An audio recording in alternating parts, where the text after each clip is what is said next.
Olá, eu sou a professora Elaine da disciplina de Geografia.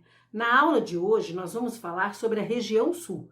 Vamos falar de forma mais específica sobre os aspectos naturais do espaço subtropical e também das atividades econômicas da região. Vamos lá? Como falamos anteriormente, o Brasil é dividido em 5 regiões. São elas: Norte, Nordeste, Sul, Sudeste e Centro-Oeste. Vamos falar, como eu falei, da região sul. E para isso, abram o livro didático de vocês na página 17 e vejam comigo. Aspectos naturais do espaço subtropical. Por que é um espaço subtropical? Porque fica abaixo do Trópico de Capricórnio, certo? Nós já vamos verificar no mapa isso que eu estou falando para vocês. Na página 17, observe essa imagem. Então, tem ali uma imagem de um turista na neve, né, observando a neve, né, no caso, em São José dos Ausentes, no Rio Grande do Sul. Na segunda imagem, agora na página 19, nós temos ali a Praia Mole, em Santa Catarina. E na terceira imagem, temos alguém com guarda-chuva em Curitiba. Observaram? Vamos para frente? Entre os estados da região sul do Brasil, são 3 estados: Paraná, Santa Catarina e Rio Grande do Sul. O Paraná, uma pequena parte do Paraná, norte do Paraná, no caso, ele fica fora da zona climática temperada. O que é uma zona climática? É uma subdivisão, vamos dizer, uma subdivisão do clima da Terra. Como esse mapa aqui mostra para vocês. Então, temos lá zona polar norte, zona temperada norte, zona tropical e zona temperada sul e zona polar, no caso do sul. As 3 mais importantes, podemos dizer assim, zonas climáticas da Terra são as zonas polares, no caso, as zonas temperadas e as zonas tropicais, certo? O clima da região sul, ele é de influência subtropical, temperado e tropical. As estações do ano aqui na região sul do Brasil, elas são bastante diferenciadas. Ocorrem eventos como geadas, inclusive neve, como eu mostrei na imagem anterior.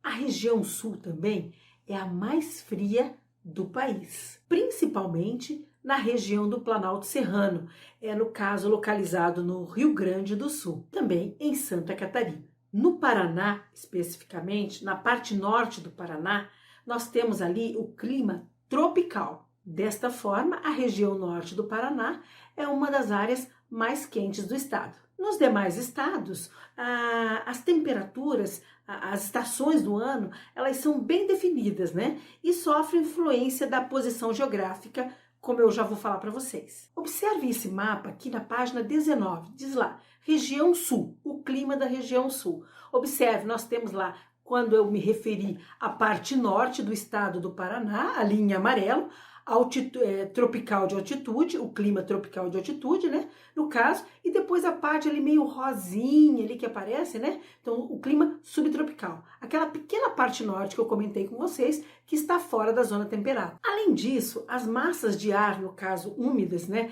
provenientes dos polos, aliadas a elevadas altitudes na região serrana, no caso, provocam quedas significativas de temperatura e frequentemente a ocorrência de neve nessa região. A frequente chegada, gente, de massas de ar fria e úmida, como eu acabei de comentar, pode causar transtornos, transtornos em algumas localidades.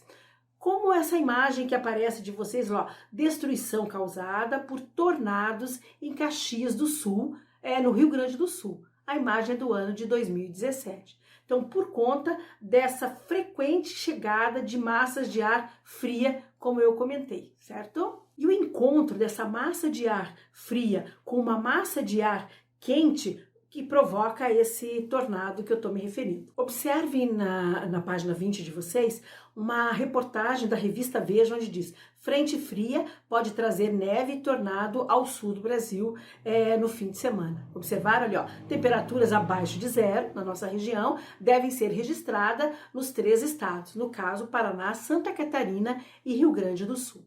Aqui onde eu estou, na região, no centro-sul do Paraná, podemos dizer assim, eu estou na cidade de Rio Azul, morando. Em 2013, nós tivemos neve aqui também, nessa região aonde eu estou. É também um lugar bastante frio, certo? Continuando ali na reportagem, diz: uma frente fria chegou à região sul do Brasil e pode provocar fenômenos meteorológicos extremos no fim de semana. Segundo informações do site Climatempo, os estados do sul do país podem ter chuva forte, no caso, granizo, ventania, com risco de tornado, frio intenso e geada. Então, frente fria, vindo aí chuva, vem aí frio, tá? Na nossa região, certo? Dessa forma, nós temos aí o quê? A diversidade climática da região que desencadeia a formação de diferentes paisagens vegetais. Então, por conta de ter lugar um pouco mais quente e lugares mais frios, nós temos ali uma diversidade de paisagem na região sul. Então, os principais domínios ali geomorfoclimáticos que a gente fala, né, são os de pradaria, tá? Os domínios de mares de morro e os domínios das araucárias, além das faixas de transição. Então, se você for falar sobre os domínios morfoclimáticos da região sul do Brasil, aqui em específico, nós temos a pradaria, mares de morro, como eu falei, os domínios das araucárias, além da faixa de transição que acontece entre eles, certo? Então, observe na página de vocês, do livro de vocês lá, né? Então, ele se refere a essa imagem, é também denominada também de pinheiro brasileiro, ou também pinheiro do Paraná. É um tipo de vegetação que se adapta, que se adaptou e que se adapta, no caso, que está, na realidade, em locais de baixa temperatura. Na página 21 do livro didático de vocês, nós temos ali região dos Campos de Clima da Serra, em Cambará do Sul, no Rio Grande do Sul. Observem a vegetação, observem a paisagem. O domínio das pradarias no Rio Grande do Sul, composto basicamente de vegetação rasteira, como dá para observar nesta imagem. Em pontos isolados e descontínuos surgem os campos, no caso, né? Então, locais com vegetação rasteira, como eu comentei. Então, são poucas árvores, no caso, em geral localizados em altitudes, né? Exemplos, a região dos Campos Gerais, no estado do Paraná, e dos Campos Alto das Serras, em Santa Catarina e também no Rio Grande do Sul. Em alguns locais do Paraná, principalmente, o processo geológico, né, erosivo, né, ele deu origem assim a esculturas interessantes, né, formadas por ação, no caso do gelo, né, há milhões de anos. Um exemplo disso é o Parque Estadual de Vila Velha, como está ali na página de vocês, ó, Parque Estadual de Vila Velha, em Ponta Grossa, certo? É uma unidade de conservação e proteção integral, no caso, localizada no município de Ponta Grossa, no estado do Paraná. Vale muito a pena conhecer, vocês vão gostar muito dessa formação geológica do estado, certo? Agora vamos falar um pouquinho da hidrografia da região sul. As principais bacias hidrográficas, elas se estendem pela região, são as do Rio Paraná, no caso, né? O Rio Uruguai, costeiras do Atlântico Sul, no caso, e uma pequena parte da bacia hidrográfica, no caso, do Atlântico Sudeste. Correto? A bacia hidrográfica do Rio Paraná, no caso, é uma das maiores do país e compreende, além da região sul, no caso, parte da região sudeste e da região centro-oeste, certo? Apresenta um maior potencial também de geração de energia elétrica também. Instalado, tanto instalado ou produzido, no caso, né? Com destaque para a usina hidrelétrica de Itaipu, a Itaipu localizada no Rio Paraná. A Itaipu é uma usina hidrelétrica binacional. Então, ela tem, assim, um acordo geopolítico entre o Brasil e o Paraguai. E ela fica no município de Foz do Iguaçu. Puxando um pouco agora para a economia da região sul do Brasil, nós temos aqui, somadas as populações, no caso dos 3 estados ali, né, Paraná, Santa Catarina e Rio Grande do Sul, em torno de 30 milhões de habitantes, ou seja, 14% do total da população nacional, correto?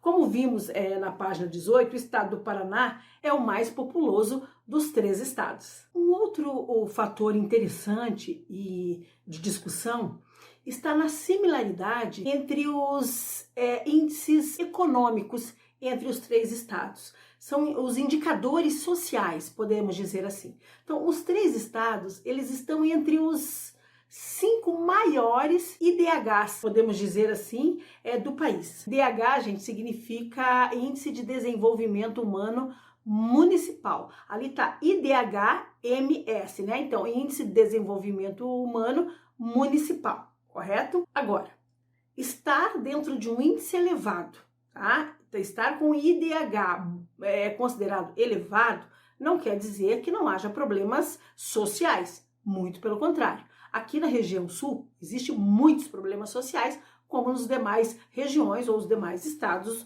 do Brasil. Contraste social na região sul do Brasil existe, é evidente em vários locais, em várias cidades, em vários municípios, né? E a desigualdade social também aparece em todos os lugares. Outra questão para se colocar é a relevância da participação da região sul do Brasil na questão econômica no PIB do Brasil. PIB quer dizer Produto Interno Bruto, ou seja, todas as riquezas que o país produz, correto? Em 2016, a região sul do Brasil, juntos os três estados, eles compuseram 17% do PIB, do Produto Interno Bruto do Brasil. Observe nessa imagem a participação das regiões no PIB. A região sul ali de verdinho, 17% naquele gráfico.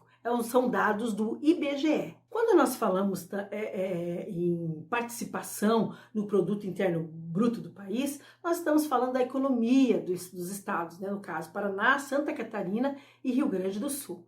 Então, o setor terciário, ele por ser muito amplo, acaba tendo maior participação na composição do PIB, no caso dos estados. Isso não significa que os demais setores não sejam importantes. Então, o setor industrial também, né, assim como a agropecuária, tem fundamental papel na economia dos estados sulistas, certo? Observe uma imagem ali no livro didático de vocês, criação de gado em propriedades rural da cidade de Urubici, Santa Catarina. É uma imagem de 2017. Então, dentre as atividades econômicas da região, né, está a pecuária, desenvolvida de forma extensiva e intensiva, com técnicas consideradas modernas. Temos também, dentro dos aspectos econômicos, a agricultura, bastante forte na região, tá? O estado do Paraná é um dos maiores produtores, gente, de feijão, soja e milho, entre outros, né? O Rio Grande do Sul, por exemplo, tem destaque a produção de arroz e de uva no país, né? Santa Catarina, no caso, ela se destaca pela produção de arroz, feijão, milho e maçã, e também outros produtos, certo? Nós temos também, ó, na imagem do livro didático de vocês, nós temos lá extrativismo, que também é uma atividade econômica existente na região, tá? Então, a mina de carvão em Arroio dos Ratos, Rio Grande do Sul, certo? Então, o extrativismo também faz parte da economia, contribui para o PIB do país. Dentro ainda da questão econômica, nós temos o quê? A industrialização da região sul do Brasil, certo? As indústrias da região sul são distribuídas ao longo do território. São elas encontradas em médios, né, no caso, e pequenos centros urbanos. As áreas onde concentram maior indústrias, no caso, né, a parcela das indústrias, onde concentra a maior parcela das indústrias, são nas capitais. Então, no caso, Porto Alegre, né? No caso, Porto Alegre, Curitiba e também o Nordeste de Santa Catarina. Aí, no caso de Santa Catarina, o destaque está para Joinville, Blumenau, Brusque, além dos parques industriais, no caso de Londrina, Maringá, Ponta Grossa, no Paraná. Agora, já no Rio Grande do Sul, as principais cidades seriam o quê? Caxias do Sul, né? E Santa Maria, com destaque também para Pelotas. Observem essa imagem da página 26 do livro didático de vocês. Linha de montagem de colheitadeira e indústria localizada em Curitiba, no Paraná. Gente, um dos fatores importantes para o desenvolvimento industrial da região sul do Brasil está no potencial hidrelétrico, no caso, as usinas hidrelétricas que eu me refiro, né? Então, elas são estão instaladas na região. E o que favoreceu a instalação dessas usinas é justamente o relevo, de planalto. O relevo ele foi um facilitador para a instalação dessas hidrelétricas, no caso. E por conta dessa instalação das hidrelétricas, existe o quê? Uma abundância de energia, o que facilita o abastecimento, no caso, do setor produtivo industrial. Falamos um pouco dos aspectos naturais da região sul do Brasil, falamos um pouco também dos aspectos econômicos da região sul do Brasil e agora vamos falar um pouco da identidade cultural do povo que mora no sul do Brasil, a identidade cultural da região sul do Brasil. Esse tema está na página de vocês, de número 26. Abram lá. Na região sul do Brasil, nós temos também a influência dos indígenas, né? Então nós temos aí o hábito de tomar chimarrão, como tem essa imagem no livro didático de vocês, ó, preparo do tradicional chimarrão no Parque Moinhos de Vento, em Porto Alegre. Gente, o Rio Grande do Sul toma bastante chimarrão, é uma característica do Rio Grande do Sul, mas o Paraná também faz uso do chimarrão também na nossa região aqui, tá? É uma característica da região o uso do chimarrão, não somente no estado do Rio Grande do Sul. Outra característica da nossa região aqui, dos aspectos culturais, é, no caso do Paraná, a cultura eslava também está bastante forte. Na imagem do livro didático de vocês ali, aparece um folclore ucraniano de Prudentópolis. Prudentópolis fica próximo aqui. Então, a região eslava, o que eu estou me referindo? Os poloneses e ucranianos. A cidade de Prudentópolis, se eu não estiver equivocada, tem em torno de 75% da sua população é ucraniana. Correto? Aqui há o predomínio feijão preto, aqui nessa região aqui, sabe? Então as danças folclóricas são festas ricas. Aqui a comida, que a culinária, por exemplo, nós temos o pirogue polonês, temos outras iguarias da cultura ucraniana e também da cultura polonesa. Temos também diferentes culturas aqui, né? Italiana, temos a alemã, então são várias culturas que acabaram se instalando aqui na nossa região. Gostaram da aula de hoje? Vamos às atividades?